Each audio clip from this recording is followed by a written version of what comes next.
Brother Tom. Brother Mike, hebu tuangalie hiyo sadaka. Nyamaza kwanza. Sasa watushatoka hapo. Tuangalie hiyo sadaka imetoka ngapi. Alafu Brother Mike, mimi naona kesho tupeleke injili pale upande wa Isiolo. Wako na pesa huko, sio? Pale kuna pesa, alafu pale injili haijaenea. Wametoa ngapi? Brother Mike, nakwambia hiyo injili tunapeleka. Hii ilikuwa mbona ya Sister Margaret ni so? Sister Margaret alituma 100. Niliona hiyo message Brother Tom. Tusikosane juu ya pesa ya sadaka. Hapana, tusianzane juu ya pesa ya sadaka. Tusianzane juu ya pesa. Sister Margaret alituma 200. Mimi niliona hiyo message. Sister Margaret alituma 100. Toa hiyo sadaka. Brother Mike, Sister Margaret alituma 100.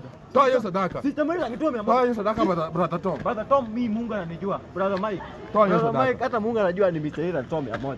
Brother Mike, hautaingia mbinguni. Brother Mike, ndio utaingia. Utaingia hell. You go to hell. Satan loves you. You go to